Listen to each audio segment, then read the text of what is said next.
Beginners who are struggling with falling back down in their handstands should learn these strategies for saving their balance. The planche and pike toe pull are two variations worth practicing. The following techniques should be kept in mind for toe pull training. Set up with the hands around 20 centimeters away from the wall. We want enough room so that we can learn how to save balance in the end range. Stack your upper body joints by opening the shoulders and looking between the hands. Keep a mild posterior pelvic tilt with tension in the glutes and abs for postural integrity. Continue pushing tall through the shoulders at all times. A stable platform minimizes variables and helps with control. The toes should float from the wall once correct handstand tension is created. Gently entering balance should feel natural. Planche toe pulls rely on a shoulder strategy for saving our handstand and regaining balance. Allow the shoulders to lean forward into a planche, moving away from the wall. As the shoulder angle closes, the torso will lean forward and the toes will float from the wall.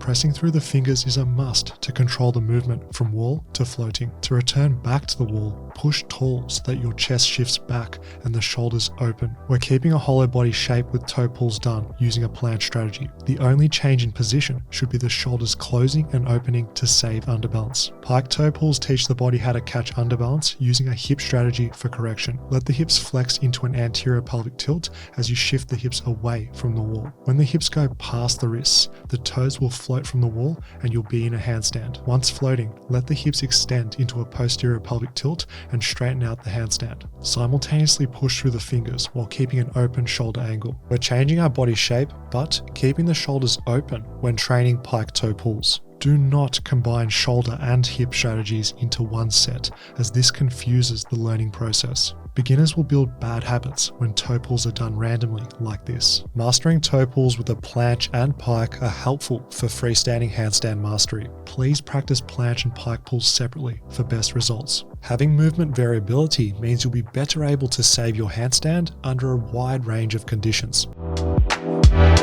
Handstand heel pulls are used to improve overbalance control, strengthen the forearms, and refine technique. Standing is a nice example to illustrate this concept. By gripping the floor with our body held stiff, like a plank, we float from the wall thanks to pressure coming from our base of support. Perfect your heel pull technique with these considerations in mind. Kick up into a back-to-wall handstand with the hands close to the wall. Experiment with the distance to find the sweet spot of difficulty, which sufficiently challenges your forearms. Do a posterior pelvic tilt and hollow down the midsection. Some banana back will be there no matter what because the feet are in front of the base of support. Push tall through the shoulders at all times to keep alignment constant. Flex the fingers and wrists by pushing hard into the floor. This tension is what flows through your body and creates force to leave the wall. Do not kick off the wall. Clearly, this does not make the forearms have to do anything and it defeats the purpose. Arching the lower back to leave the wall is a common cheat. We should not look for shortcuts. This doesn't challenge us to change. If lacking hollow body tension, the finger and wrist flexion by gripping the floor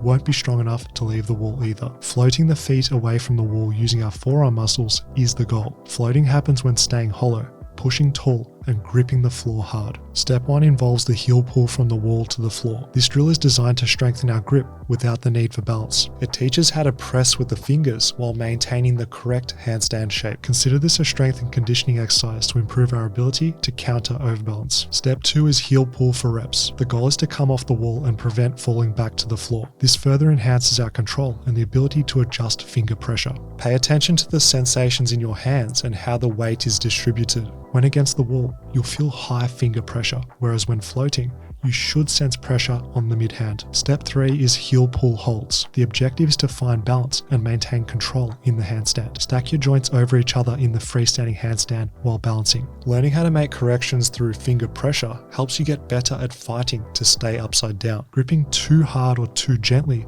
will prevent you from holding the freestanding handstand. Practice makes perfect here. The right amount of pressure comes through doing reps on reps. Heel pulls are one of the few useful back-to-wall handstand exercises. Despite the lower back arch not being optimal, heel pulls teach how to save overbalancing and prevent falling over during handstands. Expect your wrists and fingers to become stronger, leading to a more consistent freestanding balance.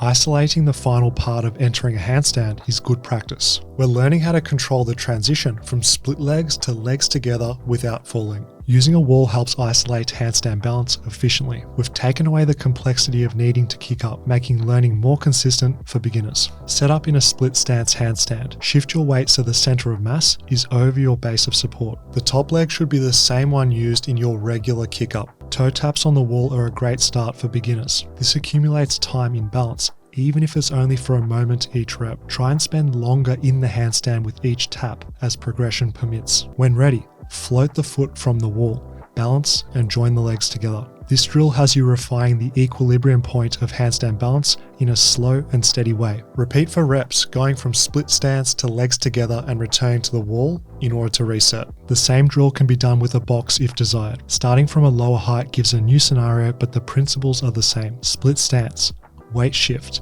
float and join the legs together, repeating for reps. The strength demands are greater in this one as the shoulders have to push hard to stay stacked in a handstand. By doing this, your body gets valuable time under exposure to balance as the legs join together through a further range of motion. If you're struggling to bridge the gap from split leg balance to legs together handstand, practice with a wall. You'll learn how to press with the fingers and find equilibrium once entering a freestanding handstand. You'll save energy and get less frustrated using a wall because success is more consistent versus kicking up and falling. Learn how to master calisthenics from beginner to advanced level. Shop Fitness FAQ's workout programs and transform today.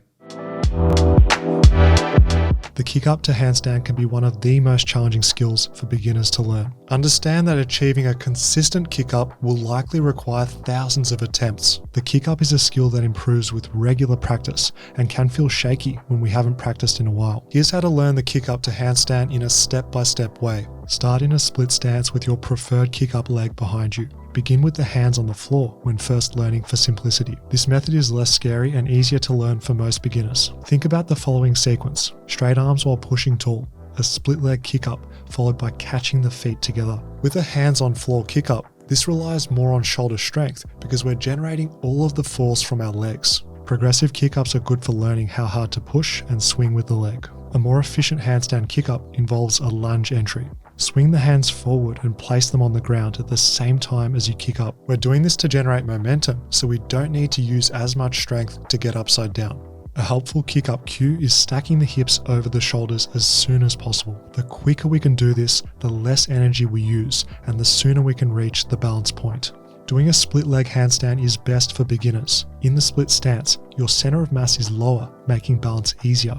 There's less complexity because you've only got to worry about bringing the trail leg up afterwards. The weight of one leg is easier to manage than two. A common mistake is bringing both legs up straight away. This is harder for beginners to handle and they end up overbalancing. Whatever freestanding kick up you choose, stick with one and do it all the time.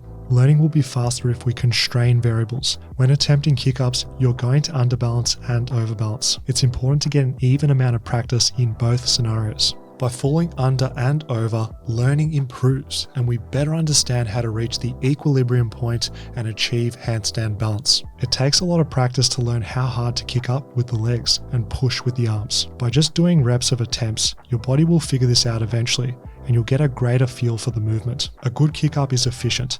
Aim for just the right amount of momentum and upper body push to make things less fatiguing. Pressing hard with the fingers is a game changer for consistency. Beginners who learn how to fight the overbalance by clawing into the ground have greater success. In all handstand exercises, don't give up easily.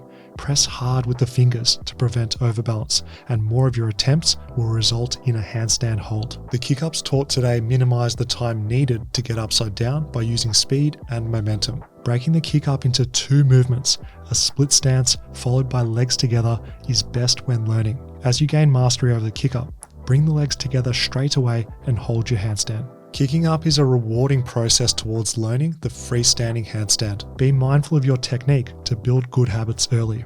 Embrace the challenge of fighting against overbalance. You can resist more with the fingers than you think. Please don't skip the time spent practicing your kick-ups, especially if it's a skill that's inconsistent. Working towards an 80% or greater success rate with kick-ups to balance is a good beginner goal.